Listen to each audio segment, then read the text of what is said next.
Today, the jury selection began just blocks away from Ground Zero in the first civilian trial of a Guantanamo Bay detainee.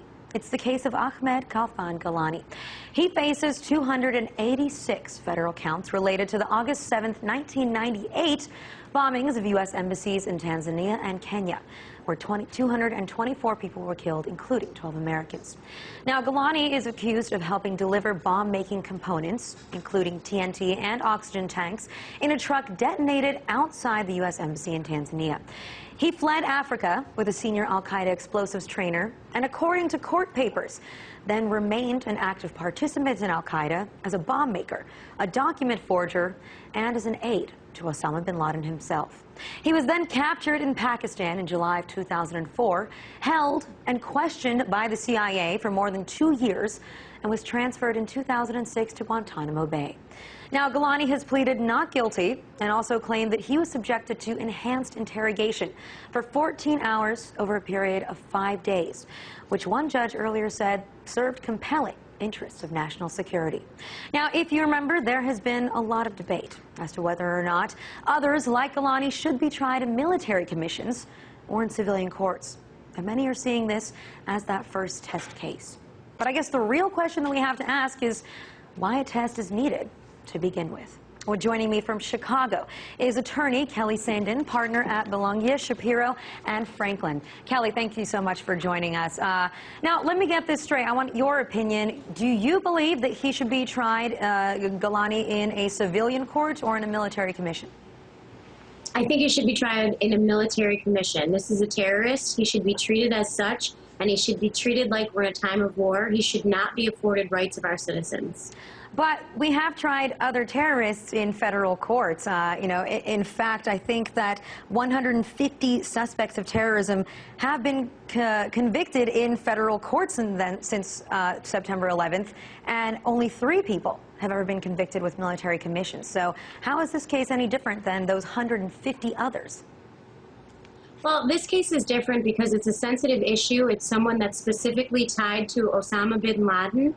He is trying to use our rights as citizens to protect him from our judicial system. So he's saying his Fifth Amendment rights are violated, his Sixth Amendment rights are violated, that these enhanced interrogation tactics should not allow evidence and admissions that he made to come in. So he engaged in terrorist activities in a time of war. He was hostile to the United States. He, I believe, was involved in what ended up deaths of American citizens, and now he's trying to say that he should be afforded protections of our citizens, and this is different because he is trying to exploit our systems to his benefit.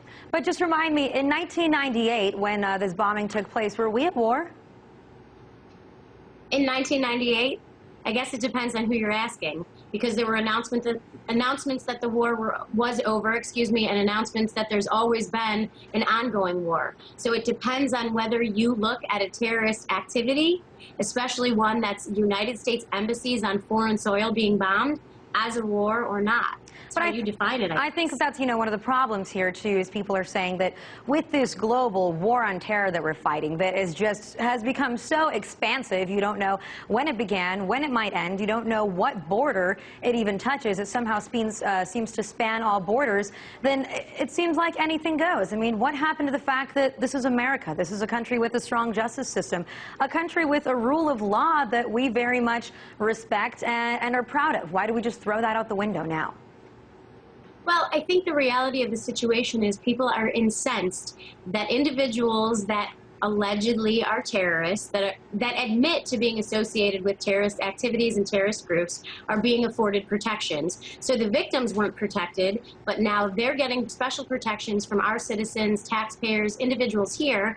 They're exploiting our system, they're taxing our system, they need additional security. All of the resources to try them for criminal matters in a civilian setting are draining on our economy.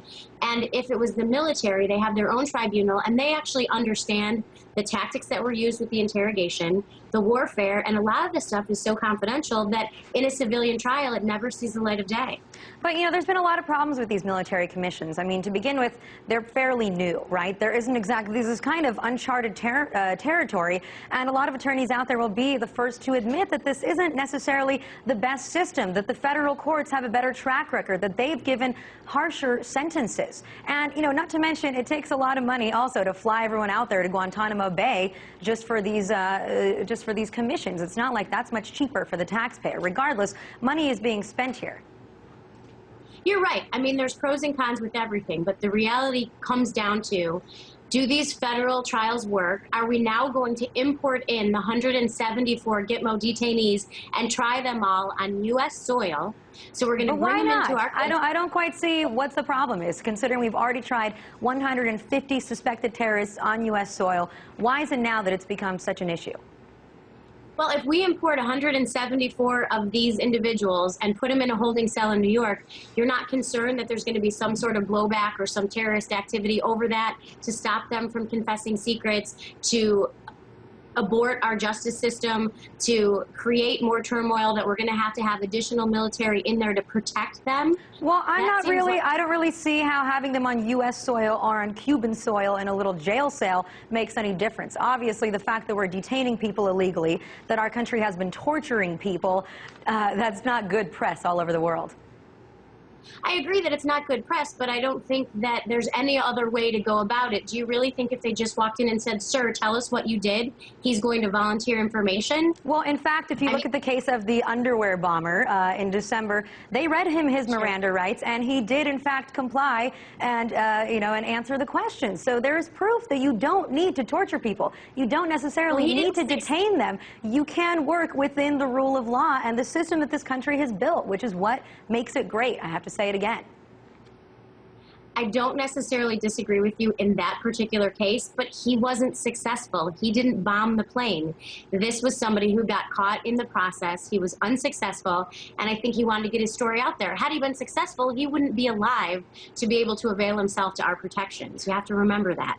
That is somebody who is trying to undermine the way of our society. So to say our system's working to his benefit is a little bit of a problem, I think. Well, I want to ask you this question. This is something that I found very interesting about this case, is that they're actually planning on using Osama bin Laden, who's also been indicted here, to establish that the defendant intended to kill Americans. And so they're taking bin Laden's words, things that he said in interviews where he said that U.S. civilians are his targets, and then they're saying that because Ghailani was a follower of bin Laden, then of course American citizens had to be one of his targets too. I mean, by that logic, it's like you can go to a church and you find a preacher that perhaps, was spewing some kind of hateful rhetoric, then he goes out and kills someone, and then everyone in his congregation is also implied? I understand what you're saying, but I think to liken a preacher to Osama bin Laden are a little bit different, because it's fundamentally a different ideology, and Osama bin Laden has been very public about wanting to destroy America. Yeah, and but they're using Osama bin Laden to talk about the defendant in this case, which I'm not quite sure if that's really fair or right or legal to make that kind of connection. Character always comes into play, and you can always associate, if someone is a gangbanger, then you can show that he's affiliated with a gang, and therefore it's more likely than not that his bad act had something to do with that. Well, I agree that there's certain issues, but I don't think they're going to get all of the Osama bin Laden stuff in. In a military tribunal, hearsay is admissible. In civil cases, there's specific rules. And so to say that he subscribes to this theory, they may ask him, but he's been on the record before.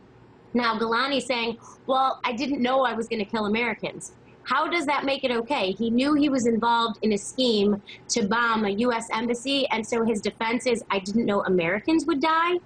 Yeah, well, I mean, if we go by character, our track record isn't exactly the best either, considering that we tortured people, but it definitely is an interesting debate, civilian or military commissions. Regardless, this trial will go ahead, and like I said, they're calling it the test case. Kelly, thanks so much for joining us. Thank you.